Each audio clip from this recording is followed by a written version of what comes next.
Can you train a woman to come and, all her life, the only thing you taught her is how to support another person? You never taught her how to support her own self. Our economic dependence on men sometimes is what make us victims of gender-based violence, and all the insults you are taking at home as a married woman is because he knows that you don't have money. He knows that no matter what, there's nowhere you can get money. So I'm not teaching you on how to get money and go and become rude. No. But at least so that when you want to buy perfume, when you want to buy Hollandis, when you want to buy, is it straight bone or bone straight? When you want to buy, you don't have to take it to make it to say, sweetheart, this is what I want. And again, it's not everything we tell our husbands to buy for us. We can help relieve some stress from them. You to one day go and shop and say, sweetheart, see, it is for you. Go and buy 4 tires and say, this is Happy New Year. Christmas is already coming. Maybe you will be the one to buy the bag of rice. But our economic dependence, because we grew up believing those days that a man should provide everything.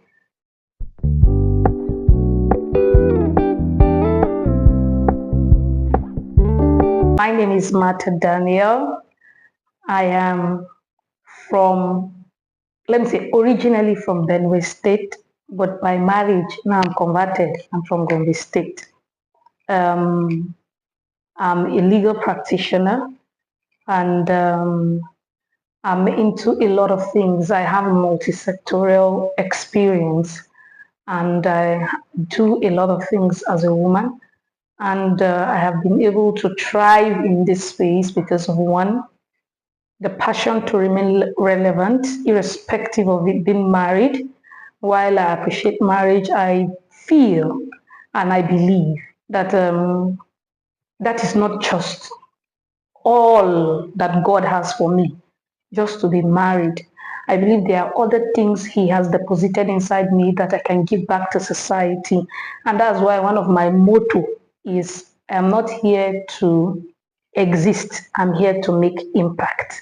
So that passion has driven me into becoming the woman I am, even the work I do, and helping me to balance my marital, career, and even ministry life.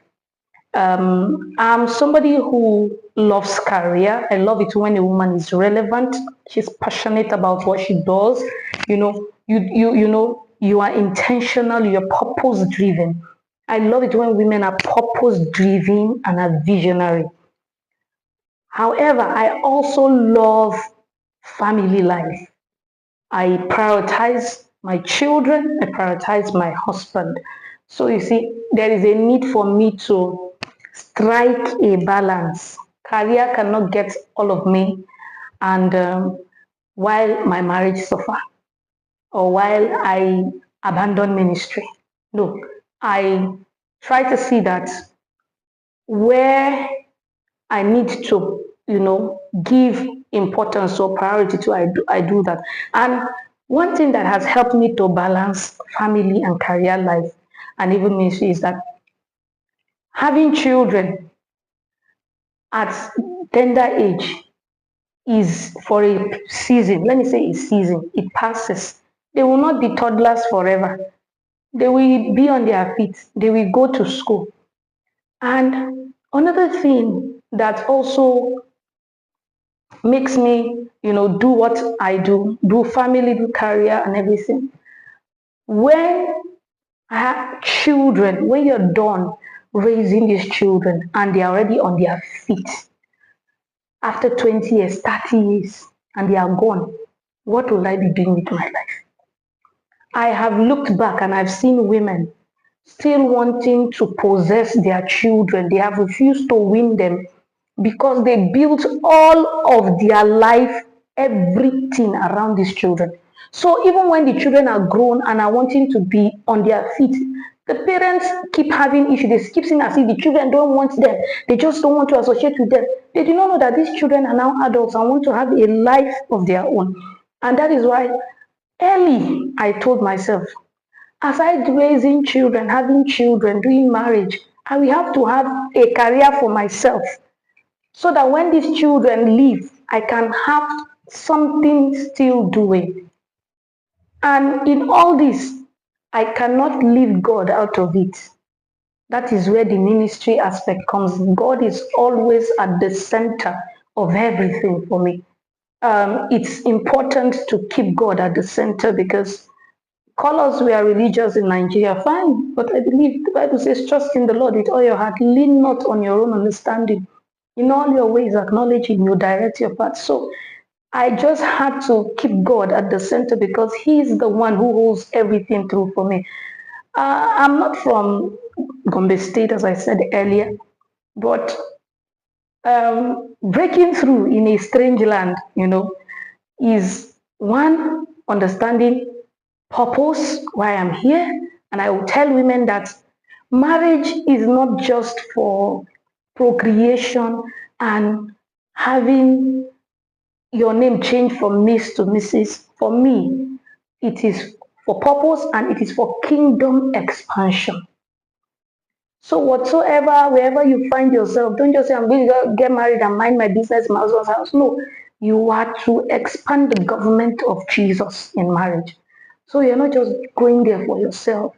You're going there, for purpose. And that's why before you marry, what is your discover purpose as a young lady? Know the purpose. Know your purpose also as a young man. So when your purpose now aligns, I think people are going in the same direction. Yes, you're already on the same path. Then when you now get in there, you know what you want. You start trusting God for wisdom, for strategy, for grace on things to do, so that you can fulfill your destiny in that land. It is not right that I should come into a place and I just came to live for myself. No, we are on transit. We are pilgrims on transit. So it's important for us to also make a mark before we leave this earth.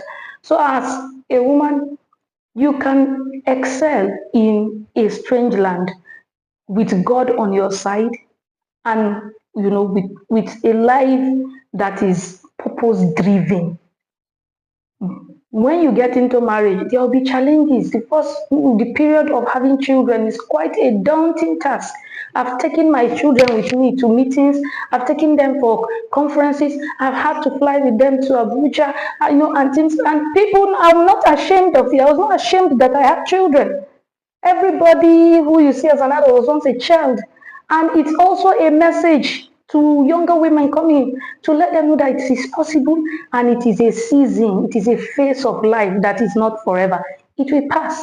So don't abandon your career, and you can do both. Just, yes, I know that time you will look clumsy, you will not be looking smart, you will be looking tired, you are dragging the children and you are carrying. It's for a season.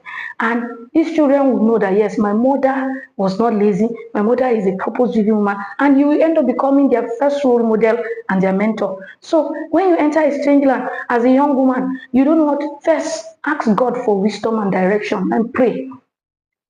Two guiding verses of the Bible that I always run with.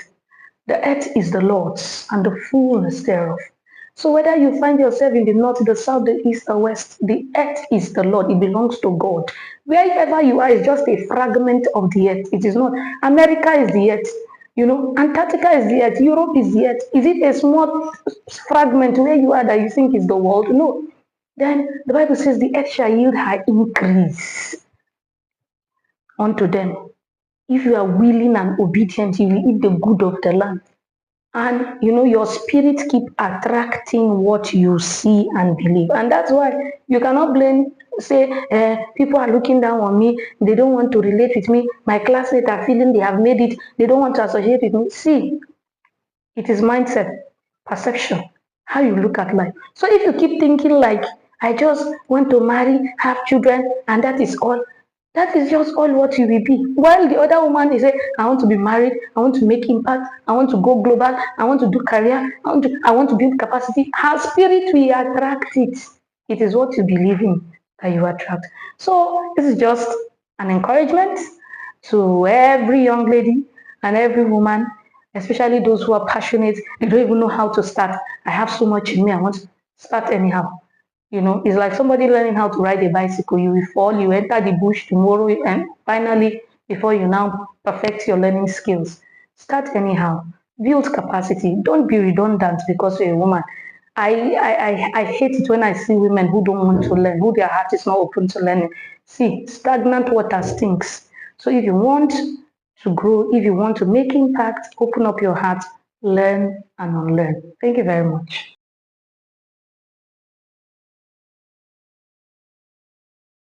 Pertaining the challenges, will there be challenges?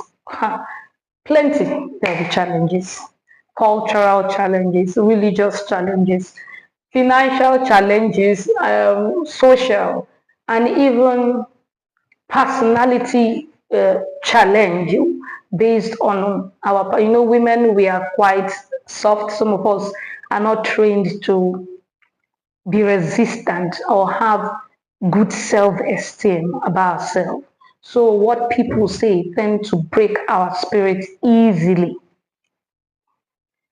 First challenge, when you decide to be the woman you want to be, people who are used to seeing you the way you are before will be like, what do you want to tell us now? Why are you trying to show us?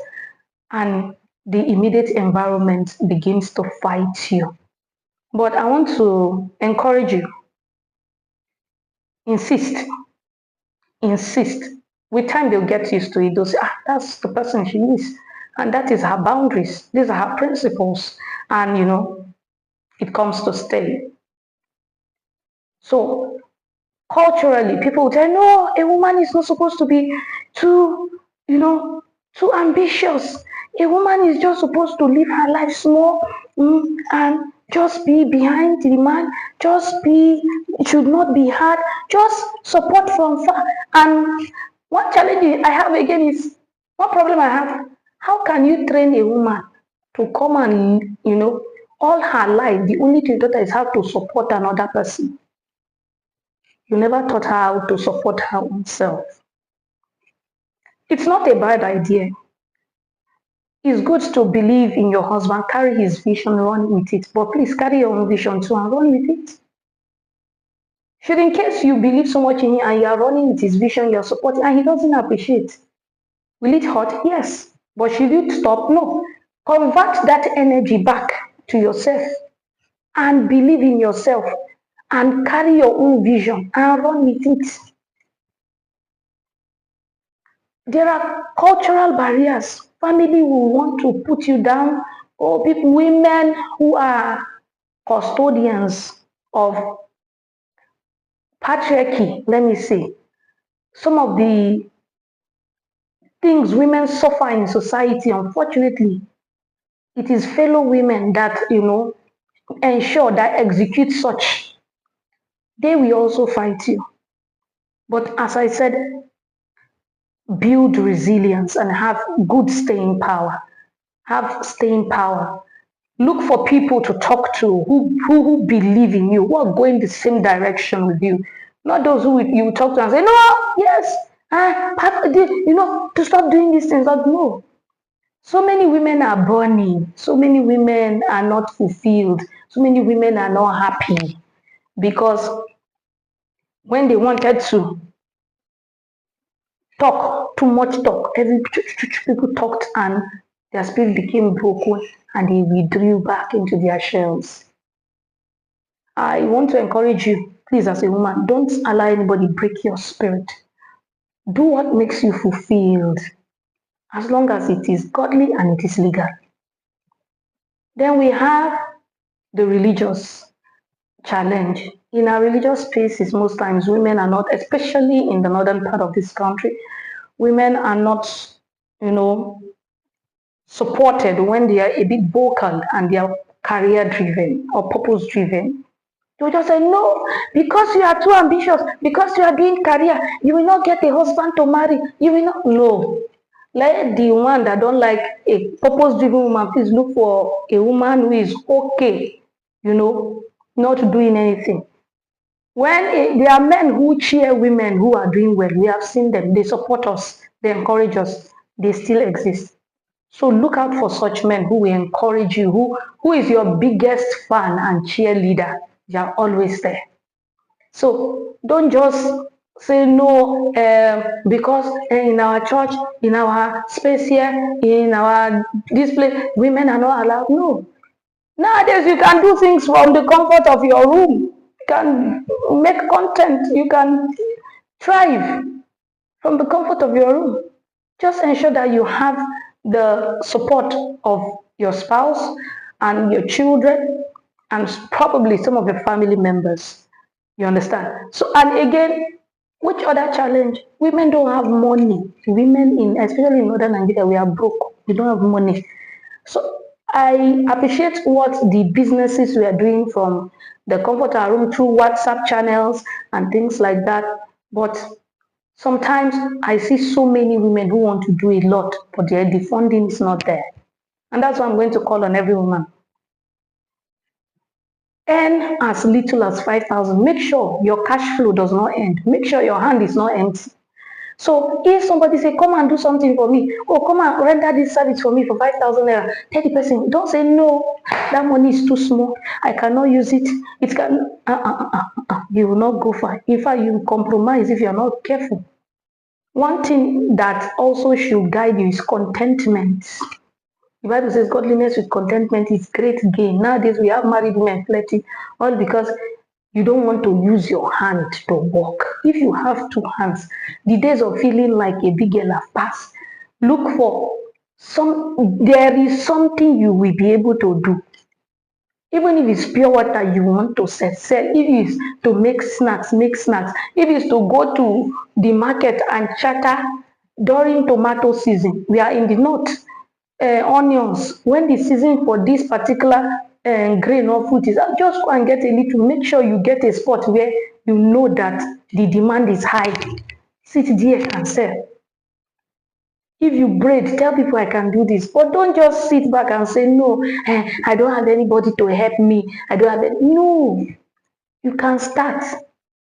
The social media is a very good place to display, your goods and market your products and even market your skill. For me, I talk for money. I talk for money. So it's not that I'll take an item to you to buy. So I leverage so much on my social media handle. And it's, with God's help and consistency. Consistency. Some of you will start after small thing, the thing did not work. You say, I'm not doing again. Me, I cried. After I finish the tantrum, I'll go back again because it's a passion. I could not just leave it. So I'll get frustrated. I was just saying, the first time I had an activity in a rural area, I sold my only gold chain to do it. Did I get a grant? Till I speak today, I have not gotten a grant. But does that mean I have not built my capacity? I have built my capacity. I have gained visibility. I have networked with people. I have made, so many things. I have gotten opportunities. So, irrespective of what challenge you have, I will encourage you, cry, clean your eyes, start again. That is just the code. Start anyhow. Start again.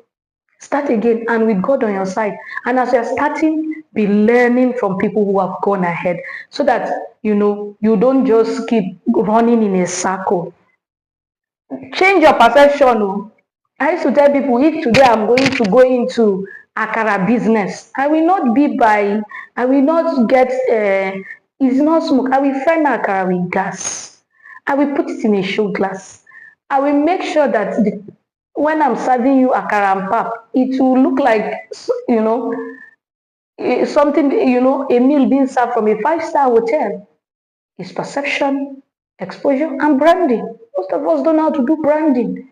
So even just look at even if I want to do it in a very local, to reflect traditional life, I will ensure I have those local things that really speak and go very far, that speaks to what is in my heart.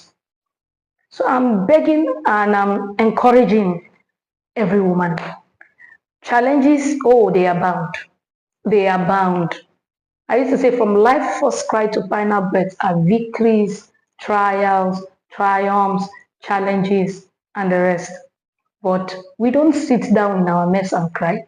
We cry, we dust our body, we move on. So I'm encouraging you, don't sit there, rise up and do something. Thank you very much.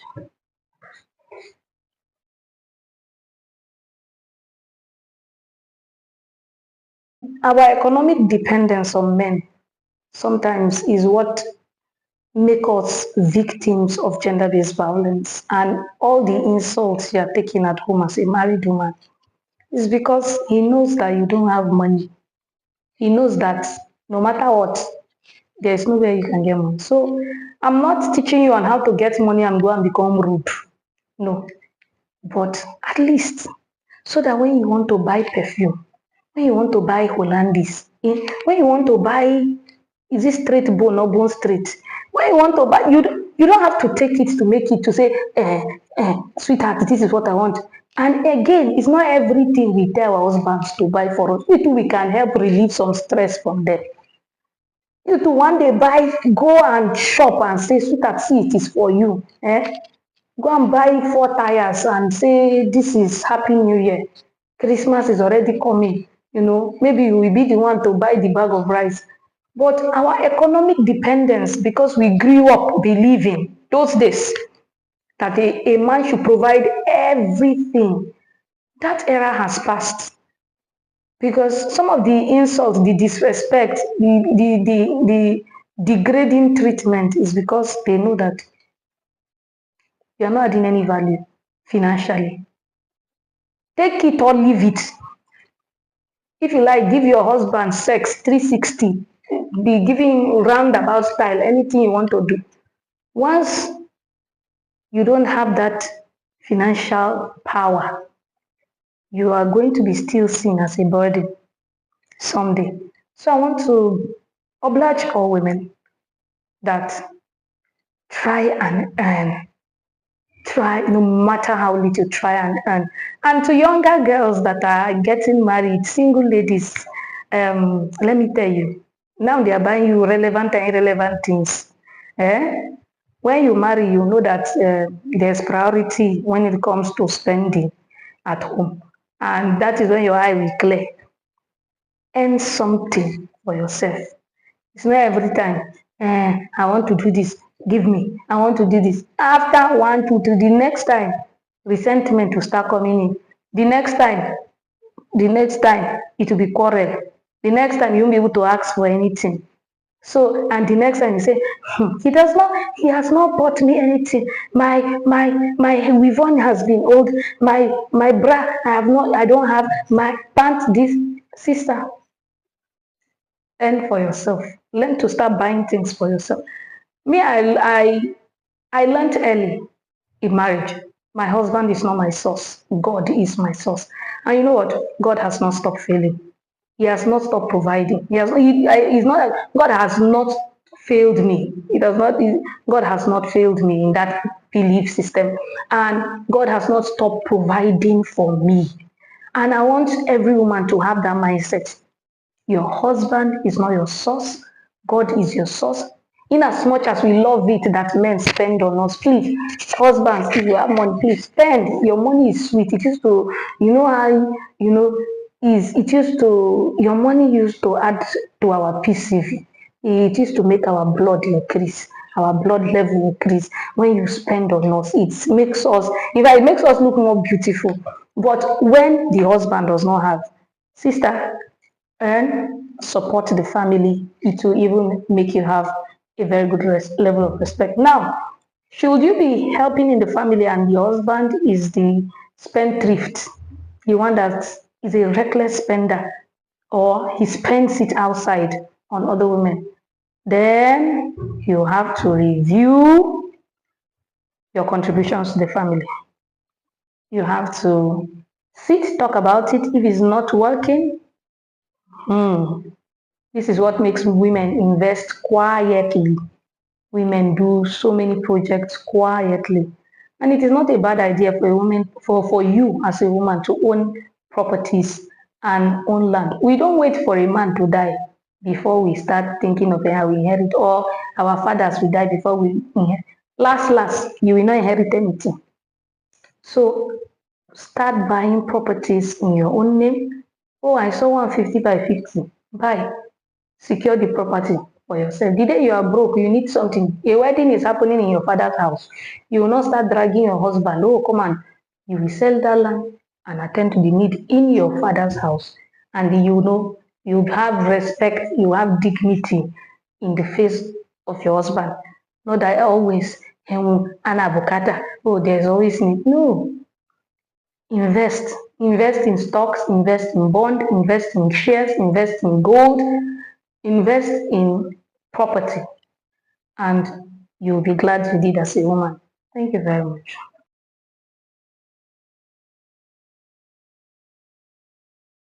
You know, it is important for women to be at the table where issues about them are being discussed. And one platform that this present administration is trying to create is through the special reserved seat bill. We want to see that, okay, if the seats we have created, women are not being able to mobilize the resources to contest and win because of the, let me use it, men power, men have pushed us, they pushed us away like this with all their strategies there. Like yesterday at the PDP convention, I could imagine how many women could have struggled amongst those men with the tear gassing and everything. Anyway, that's just a part. Women, as young women in politics, first, we have to take this message to the grassroots. And I think we are not doing that yet in Gobi State. And it's an issue we'll have to quickly look into and make every woman believe there is a special reserved seat bill for women.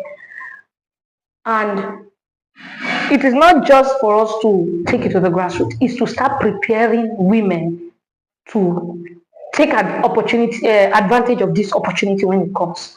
So how many women are willing to register in political parties?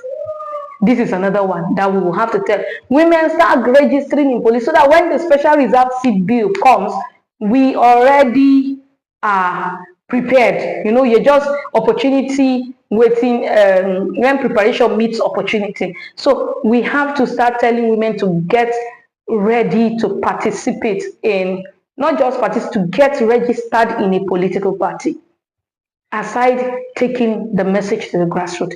Number three, women should start building their capacity and know what should I be given this opportunity, what will I use it to do? Or are we going to just sit there and be doing what men are doing, packing money, coming to commission some very funny projects and things? So now, if I am elected into the office of probably a representative or a senator under the auspices of the special reserved seat bill, what am I going to do? What impact am I bringing? What intervention am I bringing that will better the life of women? So we should start having this conversation now that this bill is in the pipeline, so that when it comes, we are already prepared. Should the special reserved seat bill pass, what will, and I am fortunate to contest and be elected into the position, what intervention will I bring as, as the candidate, as a woman? Now, I know issues touching women and children are everywhere. So we should start looking at how we can empower women, how we can impact the life of youth, impact the life of our community. We want to see that commodities and consumables that affect family planning will never run out. Maternal mortality, we are dealing with it. Delivery kits, we are making them available. We are renovating schools. We are ensuring that security is intact and our daughters are safe in school. So these are the conversations we need to start having before this bill is passed. And to make it more inclusive, we have to carry everybody along, because it's not only women that will vote for women for that position. So we will not neglect the men. We'll have to bring in the men too and say, oh, this is what we want. And that's why now encourage every woman, don't be far from your grassroots. It is the grassroots that will vote for you. So if they don't know you in your village, if they don't know you in your constituency, if they don't know you, start going home now. December is close. Use Christmas as an opportunity to go and greet everybody as one way of preparing the ground in case the special reserve seat bill is passed and you have an intention to contest. Thank you very much.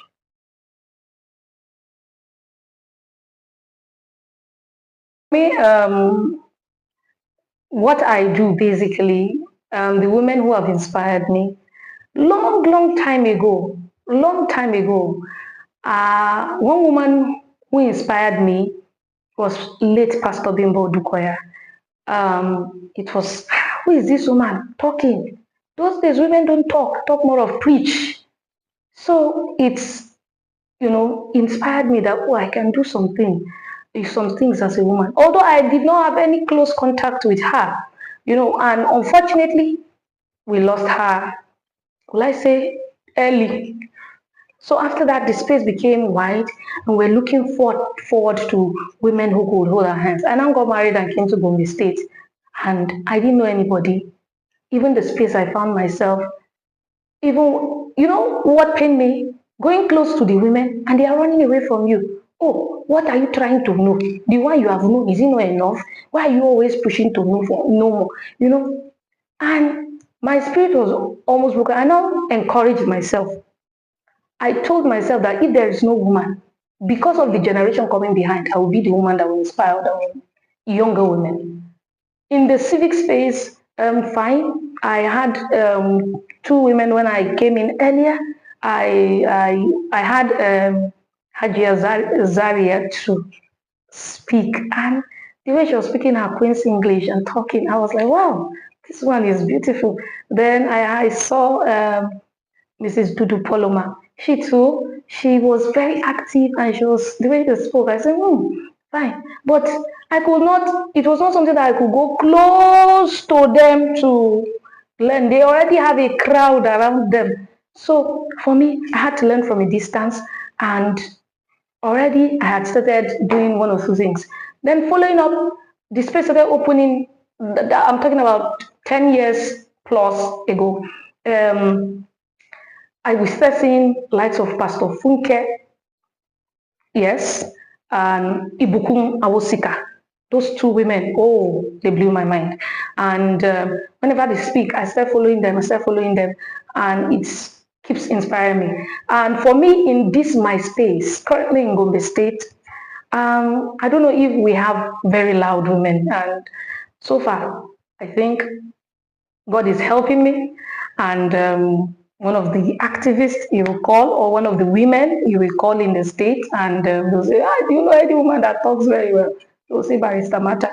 And so, despite the fact I didn't have people to hold my hand at close range, I could follow from a distance one, and my passion came. I said, even if there was nobody, I will be that woman that other younger women will look up to.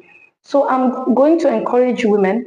You might not have, you might be in one remote area. You might just be in one area that you are the first to start what you are doing. So it's looking strange. Everybody is perceiving you as a bad person. Everybody is seeing you as, oh, she does not respect her husband. Oh, she's not submissive to her husband. And the husband is there supporting you quietly. You understand? And you are feeling bad. You are looking for who will encourage me.